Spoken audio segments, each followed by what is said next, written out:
दोस्तों, क्या आप जानते हैं कि बाबा बागेश्वर के रहस्यों का पर्दाफाश हो चुका है? हाल ही में पुलिस ने ऐसा कुछ किया है जिसने सभी को हैरान कर दिया है। बाबा बागेश्वर से जुड़ी कई अज्ञात बातें सामने आई हैं, जो उनकी पहचान और चमत्कारों को एक नए नजरिए से देखने पर मजबूर करती हैं। इस वीडियो में हम जानेंगे कि पुलिस ने आखिर क्या खोज निकाला है, इसके पीछे की सच्चाई क्या है और इसका समाज पर क्या असर पड़ सकता है। तो बने रहिए हमारे साथ इस खास वीडियो में, जहां हम बाबा बागेश्वर के अनकहे राज और रहस्यों को उजागर करेंगे जो अब तक छिपे हुए थे। वीडियो को अंत तक देखें ताकि आपको पूरी जानकारी मिल सके। दोस्तों, बाबा बागेश्वर धाम इन दिनों हर तरफ चर्चा में है। लोग इसे एक ऐसी जगह के रूप में जानते हैं जहां चमत्कार होते हैं और भक्तों की मनोकामनाएं पूरी होती हैं। यह धाम अपने आप में एक आस्था का केंद्र बन गया है, जहां लाखों लोग अपनी परेशानियों से छुटकारा पाने के लिए आते हैं। लोगों के मन में इस जगह को लेकर कई सवाल भी होंगे कि आखिर यह जगह है क्या और कहां स्थित है। आइए जानें बागेश्वर वाले महाराज के बारे में। तो दोस्तों, जब कोई हमारे समाज में प्रसिद्धि हासिल करने की कोशिश करता है तो अक्सर लोग उसे आगे बढ़ने नहीं देते। इसी तरह बाबा के बारे में भी कई लोग उल्टे सीधे सवाल उठा रहे हैं, लेकिन हकीकत कुछ और है। आइए दोस्तों, जानते हैं एक ऐसे बाबा के बारे में जो आज के दौर में निस्वार्थ भाव से लोगों की सेवा में जुटे हैं। उनके दरबार में जो भी आता है, बाबा पहले ही उसके मन की बात जान लेते हैं। इन दिनों बागेश्वर धाम सरकार की ख्याति न केवल भारत में बल्कि विदेशों में भी तेजी से फैल रही है। यहाँ स्थित बालाजी महाराज के मंदिर को चमत्कारी माना जाता है, जहाँ भक्त अपनी समस्याओं की अर्जी लगाते हैं और उन्हें समाधान भी मिलता है। बागेश्वर धाम के आचार्य पंडित धीरेन्द्र कृष्ण शास्त्री के बारे में भी इन दिनों खूब चर्चा हो रही है। धीरेन्द्र शास्त्री का दावा है कि जो भी यहाँ अपनी अर्जी लेकर आते हैं, उनकी समस्याओं का समाधान जरूर होता है। पंडित धीरेन्द्र शास्त्री अपने दिव्य दरबार के लिए मशहूर हैं। क्या आप जानते हैं कि बागेश्वर धाम से जुड़े कई रहस्यमय पहलू भी हैं? आज हम बात करेंगे श्री बालाजी बागेश्वर महाराज की, जिनकी ख्याति सिर्फ भारत तक सीमित नहीं है, बल्कि यह विदेशों तक भी फैली हुई है। भारत के बाहर भी उन्होंने कई जगहों पर दरबार लगाए हैं। बागेश्वर बाबा अपने कड़क अंदाज से जब बोलना शुरू करते हैं तो भक्तगण उनकी आस्था में डूब जाते हैं। कुछ लोग तो उनके सामने आते ही भावुक होकर रोने लगते हैं। लेकिन इन सभी चीजों के पीछे की सच्चाई क्या है? क्यों लोग बाबा के सामने आते ही सब कुछ भूल जाते हैं? क्या बागेश्वर धाम में सचमुच दिव्य शक्तियां हैं या इसका कोई और ही सच है? पुलिस ने कई बातें जनता के सामने रखी हैं, जिससे अनेक सवाल खड़े हो गए हैं। इतनी कम अवधि में बागेश्वर बाबा ने इतनी बड़ी प्रसिद्धि कैसे प्राप्त की? क्या वास्तव में उनके पास कोई अलौकिक शक्ति है या फिर यह सब मात्र एक ढोंग है? आइए दोस्तों, इस गहराई में उतरकर जानने की कोशिश करते हैं। बागेश्वर धाम ने अपने कार्यों से विज्ञान और टेक्नोलॉजी को भी सोचने पर मजबूर कर दिया है। आखिर यह कैसे संभव हुआ? धीरेन्द्र शास्त्री का कहना है कि यह सब बालाजी और उनके पूर्वजों की कृपा से मुमकिन होता है। वे खुद को केवल एक माध्यम मानते हैं, लेकिन अगर गौर किया जाए तो यह सब धीरेन्द्र शास्त्री के कठोर परिश्रम का परिणाम भी हो सकता है। दोस्तों, जब बच्चे 12 साल की छोटी उम्र में अपने घर का पता भी मुश्किल से बता पाते हैं, उस उम्र में यह बालक दिन भर हनुमान चालीसा का पाठ किया करता था।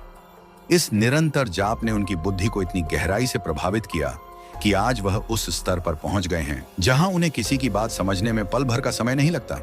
आजकल बागेश्वर धाम की चर्चा तेजी से हो रही है, पर इसका निर्माण बहुत पहले हो चुका था। यहाँ स्थित बालाजी महाराज का प्राचीन और चमत्कारिक मंदिर वर्षों से लोगों की आस्था का केंद्र रहा है। पंडित धीरेन्द्र शास्त्री से पहले भी यहाँ पीढ़ी दर पीढ़ी दिव्य दरबार लगते रहे हैं, लेकिन उस समय इसका प्रचार प्रसार उतनी तेजी से नहीं हुआ था जितना आज हो रहा है। बागेश्वर धाम की खासियत यह है कि यहाँ आने वाले भक्तों की मनोकामनाएं पूरी होती हैं और उनकी समस्याओं का निवारण भी होता है। ऐसा माना जाता है कि बालाजी महाराज और सन्यासी बाबा की कृपा से यहाँ सब कुछ सिद्ध हो जाता है। धीरेन्द्र शास्त्री से पहले उनके दादाजी भगवान दास महाराज यहाँ दरबार लगाया करते थे। धीरेन्द्र शास्त्री ने अपना बचपन अपने दादाजी की शरण में बिताया और धार्मिक गतिविधियों में भाग लेना शुरू कर दिया। इसी प्रकार उन्होंने भी दरबार लगाना शुरू किया और जन कल्याण के कार्यों में संलग्न हो गए। इस तरह धीरेन्द्र शास्त्री को अपनी सिद्धि प्राप्त हुई। दोस्तों, आपको बता दें कि बागेश्वर धाम सरकार का जन्म छतरपुर के एक छोटे से गांव गड़ा में हुआ था। उनका जन्म एक गरीब ब्राह्मण परिवार में हुआ था और उन्होंने अपनी बचपन की अधिकांश समय गरीबी में बिताई। इसके बावजूद आज धीरेन्द्र कृष्ण शास्त्री के पास इतनी शक्ति है कि बड़े बड़े अमीर भी उनके दरबार में झुकते हैं। ऐसा माना जाता है कि धीरेन्द्र कृष्ण शास्त्री हनुमान जी के परम भक्त हैं और केवल 12 साल की उम्र में उन्होंने बालाजी यानी हनुमान जी की सेवा शुरू कर दी थी। उनका ध्यान पूरी तरह से भगवान की सेवा में ही रहता है। कई वर्षों तक तपस्या करने के बाद धीरेन्द्र कृष्ण शास्त्री को ऐसी शक्तियां प्राप्त हुई कि वे बिना कुछ कहे ही किसी व्यक्ति की समस्या समझ लेते हैं और उसे पर्चे पर लिख देते हैं। बागेश्वर बाबा के द्वारा लिखा गया हर शब्द सटीक होता है और आज तक कोई भी उनके कथनों को गलत साबित नहीं कर पाया है। बालाजी के इस धाम में मंगलवार के दिन भक्तों की भारी भीड़ उमड़ती है और लोग बालाजी के दरबार में अपनी अर्जियां लगाते हैं। बागेश्वर धाम में पर्ची लगाने की प्रक्रिया भी काफी सरल है।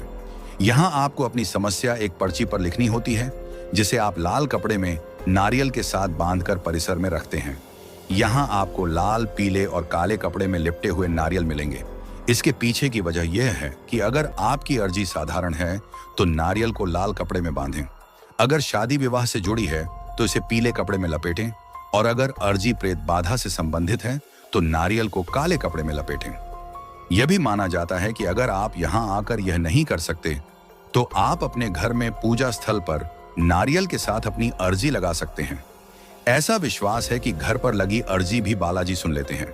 आचार्य धीरेन्द्र शास्त्री बताते हैं कि अगर आपने अपनी अर्जी सच्ची श्रद्धा से लगाई है और उसे स्वीकार किया गया है तो आपके सपने में 2 दिन तक बंदर दिख सकते हैं। अगर सिर्फ 1 दिन बंदर दिखाई दें तो समझें कि आपकी अर्जी बालाजी तक पहुंच गई है।